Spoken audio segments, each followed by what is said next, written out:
Le président Yoweri Museveni de l'Ouganda frappe fort. Il réagit et il dit « Laissez-nous faire nos propres ennemis. Ne nous forcez pas à faire combat à vos ennemis. Ne nous forcez pas à faire de vos ennemis nos ennemis. » We want to trade with Russia, we want to trade with all countries of the world. We don't believe in being enemies of somebody's enemy. No, we want to make our own enemies, not fight other people's enemies. This is our doctrine. Ou vos ennemis ne sont pas nécessairement nos ennemis. Laissez-nous faire nos propres ennemis. Pourquoi? Vous l'avez certainement compris, après avoir subi une pression, vous savez, la pression n'est pas nécessairement physique, hein, une pression politique, mentale, selon laquelle nos ennemis doivent impérativement être vos ennemis. C'était justement après le passage de Sergueï Lavrov de la Russie, qui a fait un tour en Afrique pour essayer de renforcer un tout petit peu leurs relations avec les pays africains. Vous savez, il y a un moment, on disait qu'on essayait d'isoler la Russie. On essayait de mettre la Russie de côté pour pas que qui que ce soit ne fasse de deal ou de projet économique avec la Russie. Dans le but, évidemment, de l'asphyxier sur le plan économique. On pensait pouvoir l'agenouiller, on pensait pouvoir mettre la Russie dans une obscurité totale pour que la Russie décide finalement de venir à table et de discuter sur l'affaire de l'Ukraine. Donc, pour que la Russie, en d'autres termes, se retire de l'Ukraine. Ils l'ont essayé, ils ont fait ça, malheureusement. Malgré les sanctions, on a réalisé que c'est beaucoup de pays européens qui subissent les conséquences de ces sanctions, beaucoup plus que la Russie en tout cas. Russia, so the Soviet Union, supporting the anti-colonial movement in Africa. Et aussi d'ailleurs, beaucoup de pays africains ont choisi, comme naturellement, de ne pas s'opposer ouvertement à la Russie, parce que clairement la Russie n'a rien fait à ces pays africains. Parlons d'histoire, hein, là on parle d'histoire. La Russie n'a rien fait à ces pays africains. Alors, the ones who had actually taken slaves from here and did bad things, we are forgiving them and we are working with them. How can we be against somebody who has never harmed us? Alors, M. Museveni, qui est le président de la République ougandaise, avait reçu Sergueï Lavrov en Ouganda pendant son parcours de l'Afrique. Il a dit ouvertement, ne faites pas de vos ennemis nos ennemis. Pourquoi? Parce que l'Occident a tendance à... On vous dira, bon, vous êtes libre et démocrate à faire vos propres choix. Vous êtes libre, démocrate à faire vos propres choix. Mais en réalité, ce n'est pas ce qui se passe. En réalité, bon, si vous ne faites pas ce que nous voulons, qu'est-ce qui se passe? Pour dire, sans mâcher les mots, clairement, sans langue de bois, il y aura peut-être coup d'État chez vous, où le président va mourir d'une crise cardiaque. Ça se fait beaucoup. Hein. Prenons le président tanzanien, pour ceux qui y croient. Il est mort subitement comme ça, après avoir dépêché sa république contre ce qui se passait. Il s'était opposé à ce que vous connaissez là, et c'était la raison pour laquelle il avait décidé de ne pas faire. Bref, vous connaissez l'histoire. La raison pour laquelle, monsieur, quelques jours plus tard, après avoir déclaré « Mon pays ne va pas s'accorder à vos histoires », il est mort. Le président burundais, vous connaissez, qui a exfiltré, chassé les agents de l'Organisation mondiale de santé, hein, parce qu'on lui avait imposé, on a dit « Vous allez imposer à votre pays de se faire truc ». Il a dit « Non, cette histoire-là n'existe pas ici ». Il a chassé les gens de l'Organisation mondiale de la santé. Quelques jours après, il est mort, crise cardiaque. Bref, donc, monsieur s'est exprimé ouvertement en disant « Ne faites pas de vos ennemis mes ennemis ». When there was the Cold War, one day they asked me a question. Are you pro-East or pro-West? I said, you must think I am an idiot. Why do you think my main job is to be pro-somebody? I am pro myself. D'abord, je dis félicitations parce que ça montre combien les gens ont compris. Combien tous les Africains ne sont pas des moutons.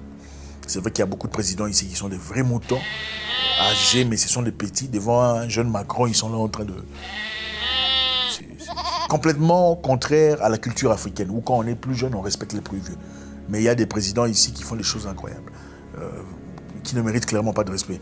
Puisque quelquefois les choses subtiles ne sont pas comprises. Les Américains ont dit ouvertement qu'il y a des sanctions placées sur la Russie.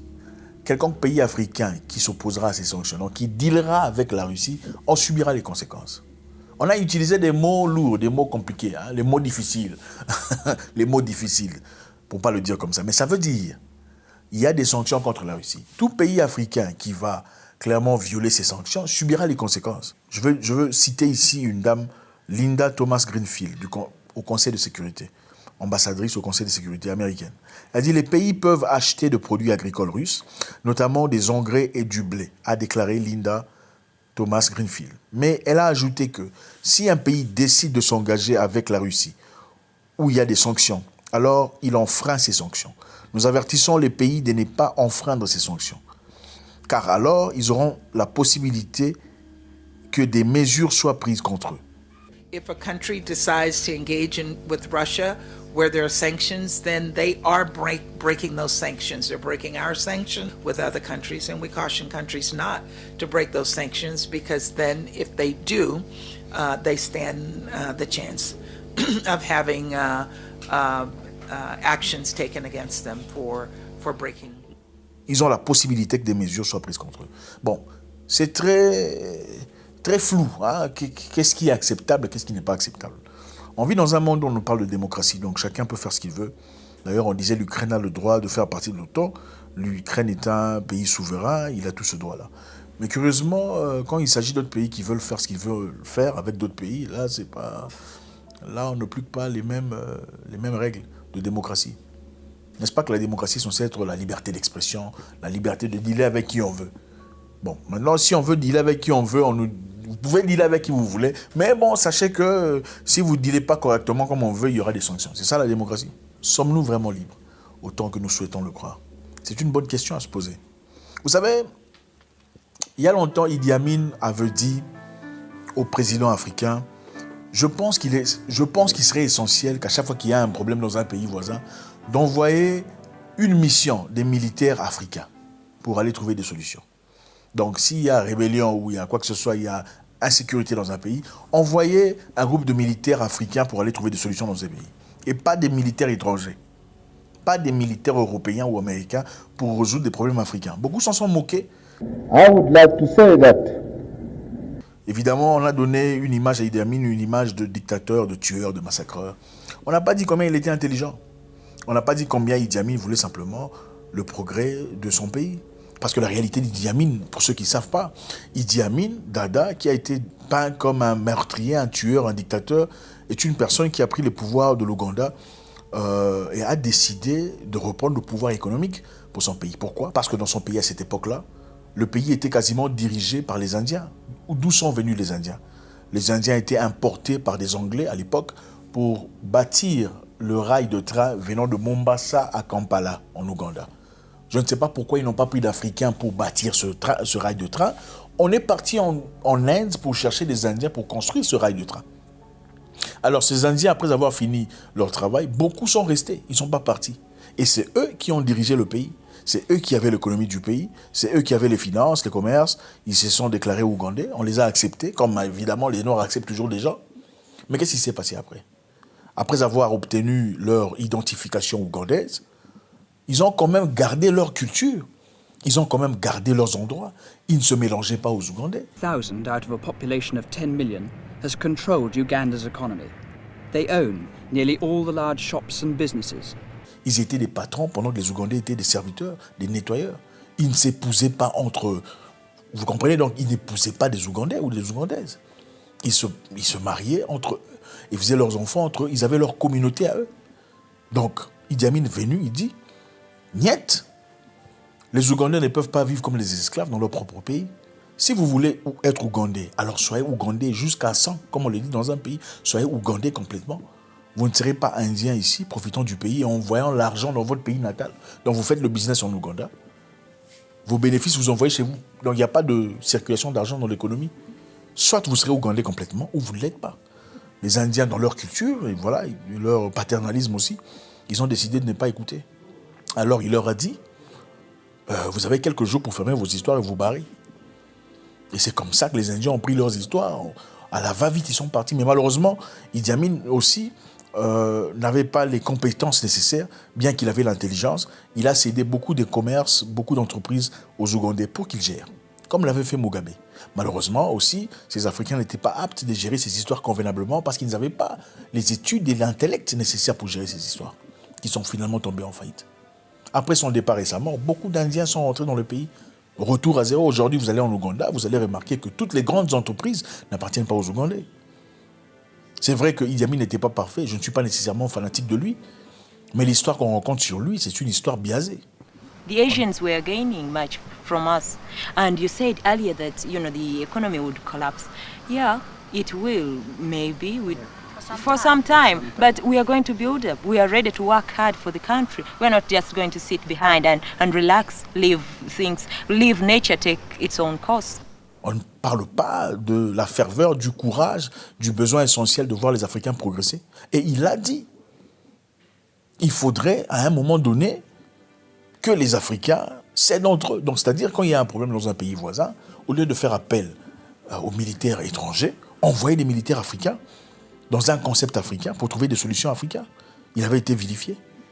Si vous regardez dans l'histoire, regardez les militaires étrangers, c'est-à-dire européens ou occidentaux qui sont venus en Afrique. Qu'est-ce qu'ils ont fait au Mali? Qu'est-ce qu'ils ont fait au Mozambique? À partir du moment où on a envoyé des militaires en Mozambique, il y a eu directement terrorisme. Où des terroristes sont apparus en Mozambique. Il n'y avait jamais des terroristes là-bas. Après l'histoire du terrorisme, boum, on a découvert du pétrole en Mozambique. Au Mali, c'est la même chose. Aujourd'hui, pour partir, c'est un problème. Quand on leur demande de partir, ils ne veulent pas partir. En République centrafricaine, beaucoup de militaires étrangers ont été accusés de viol et d'abus de mineurs, sur jeunes filles. Vous voyez, en Angleterre, parlons du Kenya. Le Kenya a des terres très intéressantes. Il y a quelque temps, les militaires anglais ont brûlé les terres au Kenya. Les terres, donc c'est-à-dire les gens cultivaient leurs terres en attente de leurs produits. Les terres ont été brûlées. Et ils ont dit que c'était par erreur, c'était erreur d'exercice. Mais quelques temps plus tard, comme les militaires occidentaux ont toujours leur base extérieure, base dans des pays d'autrui, pour protéger leur pays. C'est bizarre, au lieu de protéger votre pays dans votre pays, vous allez chez autrui pour protéger votre pays. Ça, moi, je ne comprends pas ce concept-là. Je ne le comprends pas, parce que si vous êtes quelqu'un de paisible, de calme, vous n'avez pas à aller chez autrui pour protéger votre pays. Comme il y a jusque-là des militaires anglais ou des militaires britanniques qui vivent au Kenya, il y a eu des exercices d'après eux qui auraient commencé ce feu, qui a brûlé le parc et a tué des éléphants, tué des animaux, des antilopes, brûlé les commerces des gens, brûlé les plantations des gens. Et ils disent non, c'était par erreur, c'était par accident et tout le bazar. Mais bon, comme la vie ne ment jamais, il y a un militaire là, par erreur, qui a fait un snap.